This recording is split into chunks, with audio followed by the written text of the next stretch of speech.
Kenapa ya setelah orang taat beribadah, ada yang hidupnya terasa lebih ringan, tapi ada juga yang hidupnya malah dapat cobaan yang lebih berat.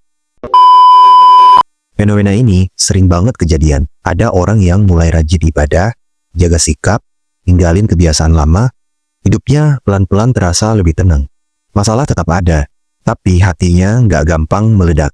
Tapi ada juga yang baru berubah, malah kena masalah besar. Usaha bangkrut, kerjaan berantakan, hubungan dengan pasangan jadi lebih ribet. Akhirnya muncul pertanyaan dalam hati. Aku sudah berusaha jadi lebih baik, tapi kenapa hidupku malah makin susah ya?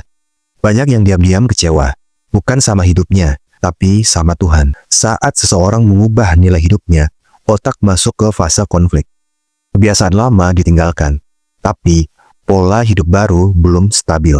Riset neuroscience menunjukkan bagian otak pengatur kontrol diri bekerja lebih keras, sementara sistem kebiasaan belum menyesuaikan.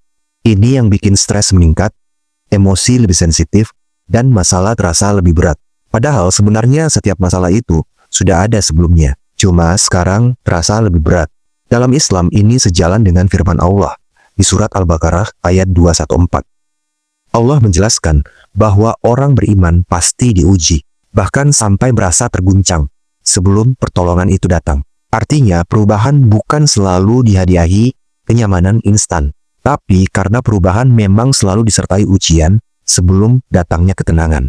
Kalau orang yang sudah niat berubah dan taat seutuhnya malah dapat cobaan, pikirannya itu jadi penuh tanda tanya. Doa tetap jalan, tapi rasanya berat. Ibadah dilakukan, tapi ada rasa kosong dan lelah di dalam hati. Lama-lama seseorang bisa mulai merasa jauh dari Tuhan. Bahkan lebih parahnya berhenti beribadah, karena ada rasa kecewa yang dipendam. Makanya, jangan selalu menganggap bahwa setiap orang yang berubah menjadi taat, pasti selalu dimudahkan hidupnya dan terhindar dari ujian. Karena tidak semua ujian datang untuk menjatuhkan. Sebagian datang untuk membuktikan apakah perubahan itu sungguh-sungguh dilakukan atau tidak. Disinilah ujian yang sebenarnya. Nah, menurut kamu, kena ujian setelah berubah itu tanda Tuhan tidak menerima? Atau memang bagian dari proses yang harus dilewati?